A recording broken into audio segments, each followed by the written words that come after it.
baga tigesani guyana rakuni gammachu kesani congratulations hundum tigesani congratulations hundum tigesani ebifamo Kenya baga tigesani guyana rakuni gammachu kesani baga gamadani hundum tigesani baga gamadani hundum tigesani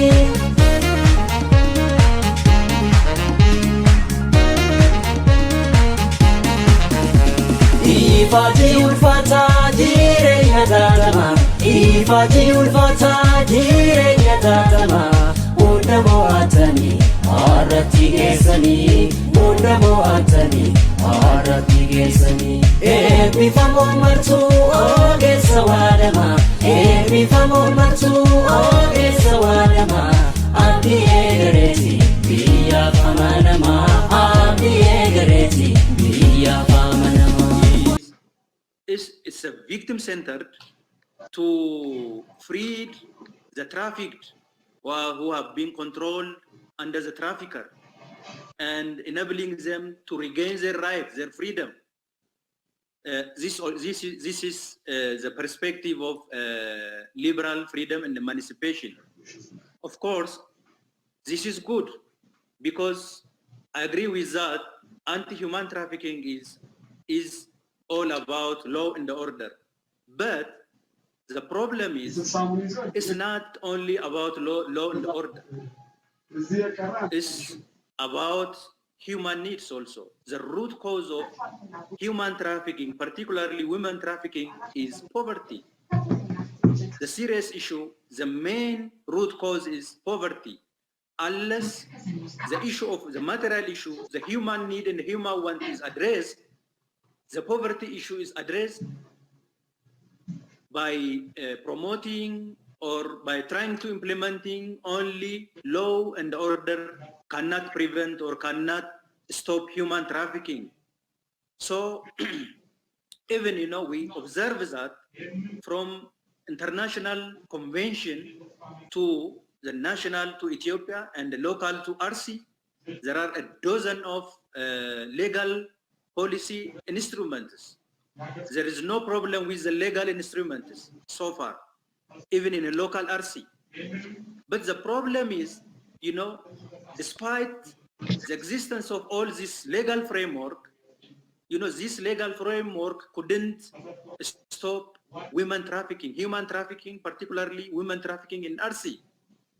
The root cause should have to be addressed. Look, no problem with the legal frameworks from international to national to local. No problem with that. But the paradox is human trafficking is increasing nowadays, time to time. If law and order can stop it, we cannot see the dramatical increasing of human trafficking. Therefore, I am proposing and argue that law and order is very important to mitigate or to stop human trafficking. In addition to that, addressing the human needs, the material issue, the economy issue, poverty issue is very important. Therefore, I am proposing that integrated approach is very important. By the way, these perspectives, the two perspectives are not opposing each other, they complement each other. Therefore, to control women trafficking, the integrated approach is very important. That's what I found in my research. Well, as you have said, of course, human trafficking is by its nature, it's very complicated. It's very secreted, by the way. The population are very hidden. It's not visible. It's a concealed enterprises. So because of that, it has many complications and the complexities. But, since it is an international issue, to alleviate, to stop human trafficking, this two integrated conceptual framework is very important.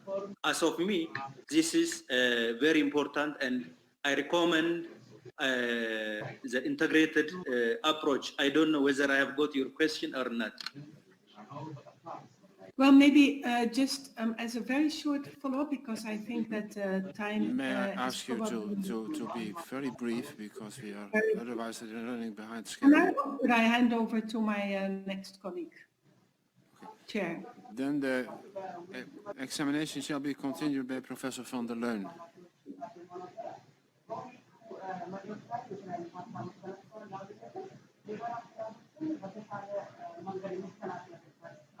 Could you please unmute your microphone? We cannot hear you.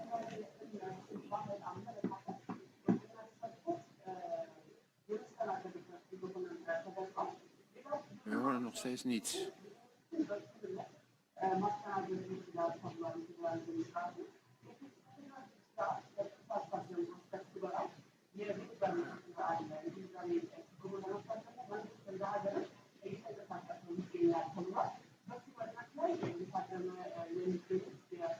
Can you say something now, Professor?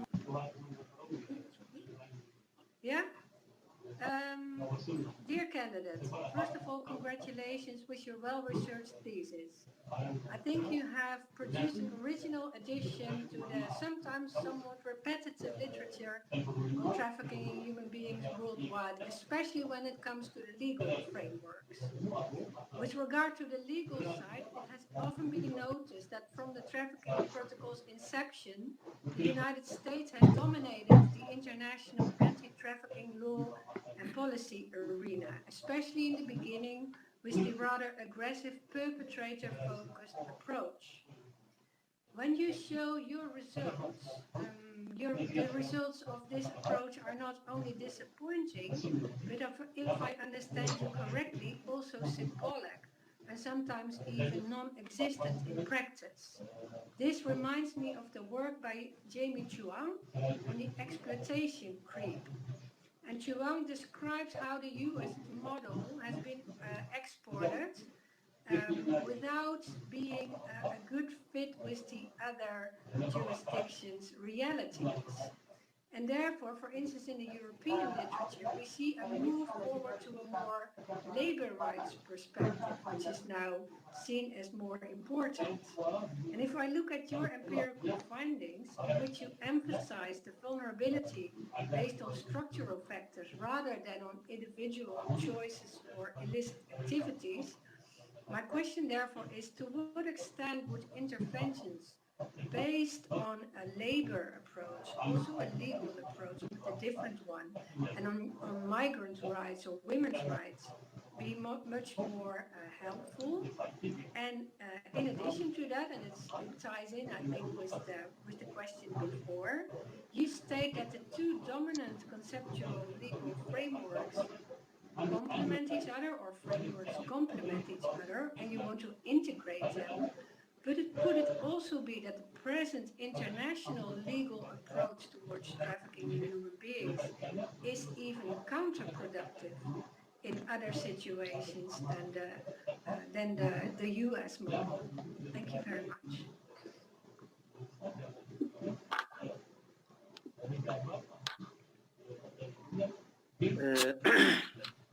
Thank you, highly learned member of the committee.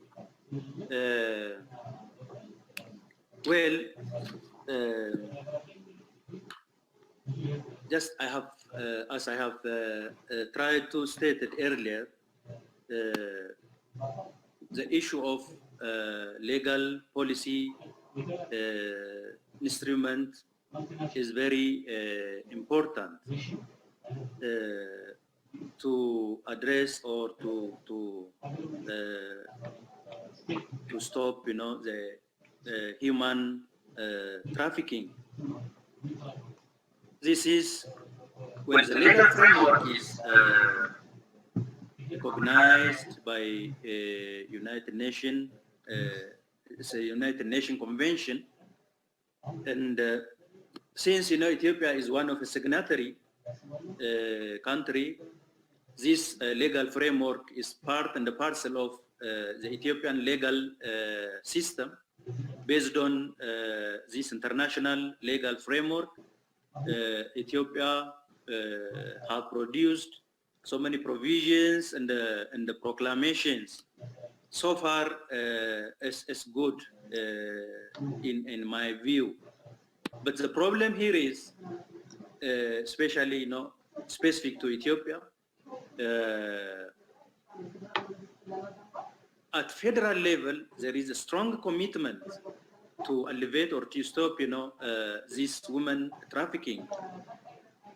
The awareness and even the actions and using different instruments to elevate this problem.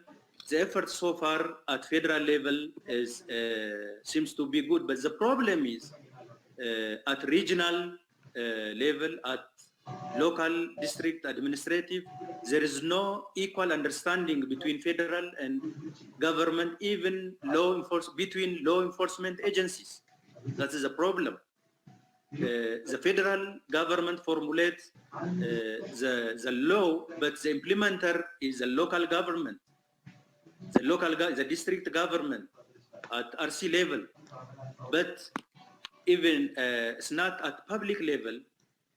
Even within law enforcement organs, there is a confusion to understand these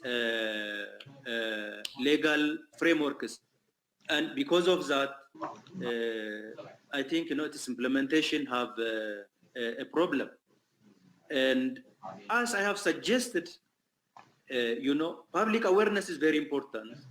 Clear understanding between government officials, between anti-trafficking institutions and law enforcement agencies, that is very important. But beyond that, the issue of economy, the issue of poverty is very serious, as of me. That is very important and very critical.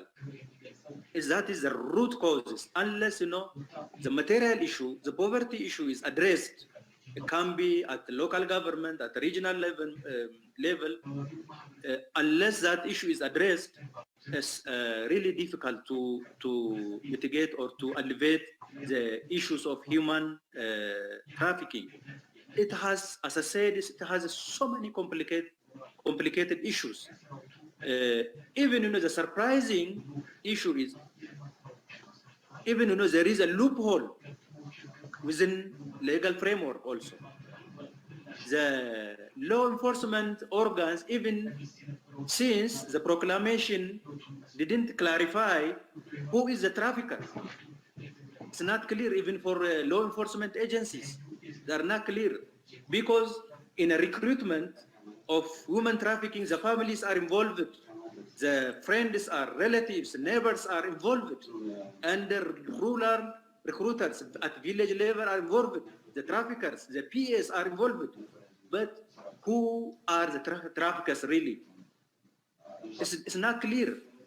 Can we say the families, the peer groups, the friends who are participating in this process, are they trafficker or not? Are they criminal or not? It's not clear. Because of that, really, no one wants to expose a trafficker in a public. They don't want to expose. They don't want to give their testimonies, or they don't want to testify before court. So even the serious problem is no one see it, human trafficking as a crime. Mr. That's the problem. Because human trafficking is highly socially embedded issues. So because of that, sorry, excuse me. May I ask you to end your discussion, because I would like to go to the next opponent. Thanks. So, okay. If not, then the examination shall be continued by your promoter, Professor Hostel.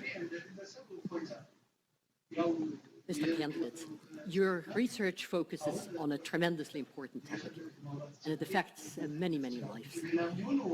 I would like to ask you two questions predominantly.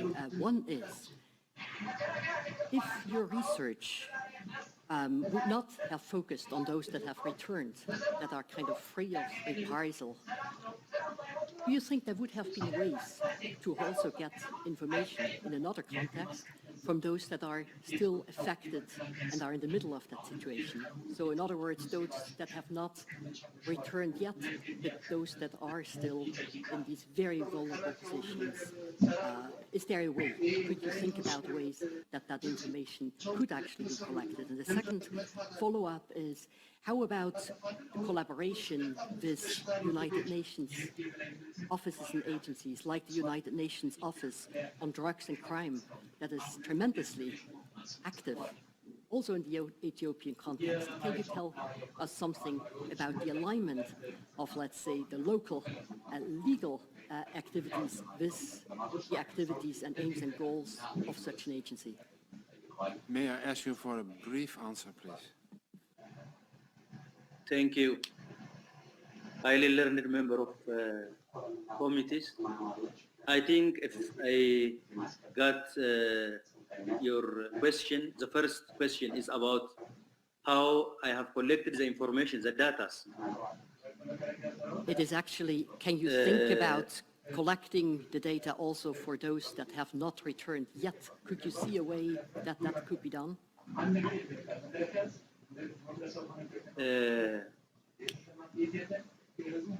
Well, I have collected data in a different research procedures.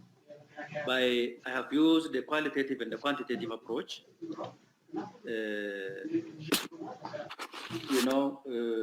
The methods I have used is interview and focus group discussion, and then the questionnaire also for about 273 sample size, and also field observation summary notes,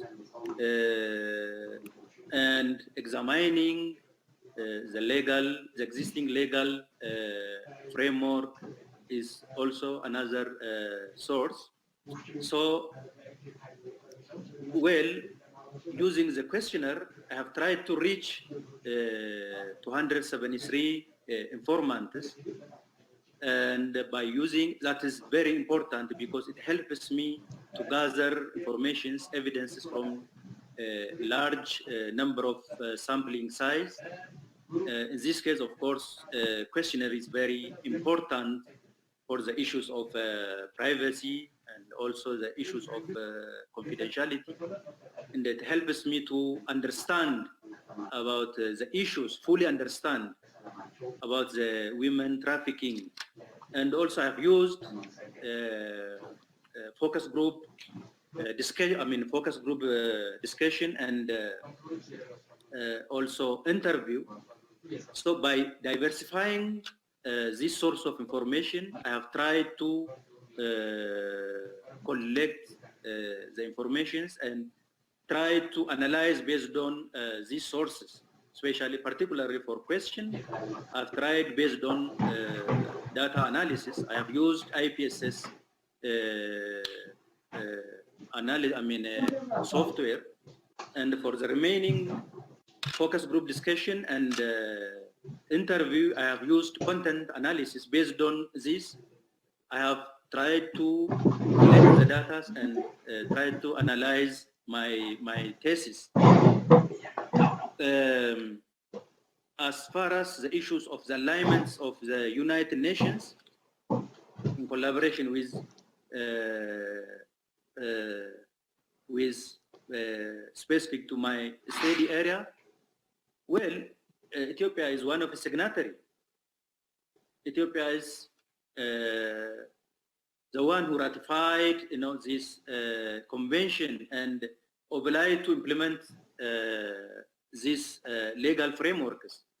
So, well, as I have said earlier, the commitment at federal level is so good. I couldn't see as such serious problem, despite all these minor problems.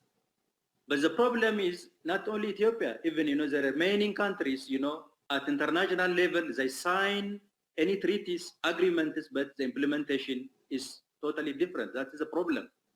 And this is what I could have seen here in Ethiopia, especially at a local level, specific to my study area, Arsi. Well, the collaboration and the alignment is not as such a serious problem. Ethiopia is working with the United Nations, but the implementation is still very serious at local level. Yeah. Yes, thank you. Then the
What happened to them and what's happening, they don't have after they return it.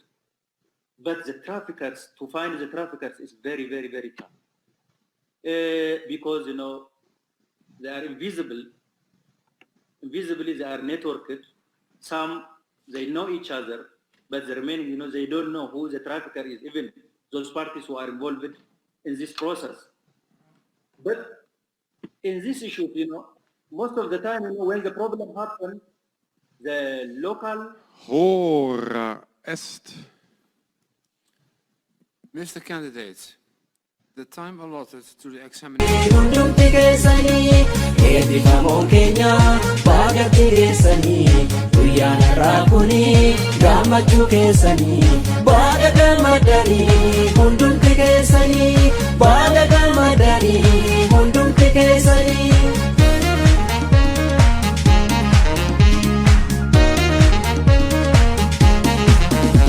Ifati ulfata jireenya tatama. Ifati ulfata jireenya tatama. Understand more about a major social problem affecting your country, Ethiopia, as well as to personally advance in the world of learning. You have achieved both, and I really commend you for it. During part of the dissertation journey, started slightly 3 years ago, you held important public functions in Ethiopia, working overtime on the research project with great motivation and perseverance. You have completed it well, and we, promoters, Professor Arsi and me, are proud also because next year you get new data on a major region, regular migration. It is the first full-length product of a wider project in which we are involved, providing academic and applied work I hope this study, which I just now enthusiastically defended, will make its contribution to better policy measurement in Ethiopia, as well as mobilize public and research attention to the issue of irregular migration, its complex underlying roots and its ramifications. As you rightly stressed in the thesis, not all women are voluntarily trained or directed from the start. There's often a thin line between being a passive victim driven by certain despair to earn money somewhere or anywhere, and being a more active agent seeking opportunities abroad, but nevertheless still getting entangled in voluntary work contracts and webs of abuse. In this respect, the biographies of women, which you included in the thesis, were highly instructive and often even touching. The complexities of these life trajectories came out well, and an in-depth understanding of these is very relevant for both policy measures and further field research. You have worked hard on this thesis, both at home in Ethiopia and when you were here at our center in Leiden for several periods of writing up during the past 3 years. When I came to visit you in the office at Leiden, at the ASCL office, our office, you usually were out working in the ASCL library until closing time. Otherwise, I saw you mostly at your desk, bent over the text day in, day out. You really worked hard on it. On this occasion, I also congratulate your family, who strongly encouraged and supported you. I remember you telling me that the pressure from your teenage kids was mounting in the past year, with questions like, when does he finish? When is that defense? But no doubt this has encouraged you to forge ahead with the work. Also, your close friends and colleagues in government and elsewhere must be mentioned. They urged you to continue and enabled you to go and become an even better public servant to your country. I want to take this opportunity also to thank second promoter Professor Madeleine Hosley and the members of the PhD committee who have provided excellent feedback on the ideas, stimulated you to significantly improve the Dear Lemma, it was a privilege to work with you. I hope you will carry the title with continuous responsibility. I trust your work will be used to reflect on and enhance policy measures and eventually mitigate the problems of human trafficking in Ethiopia. Once more, my warmest congratulations. I wish you all the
Gammachuun keessanii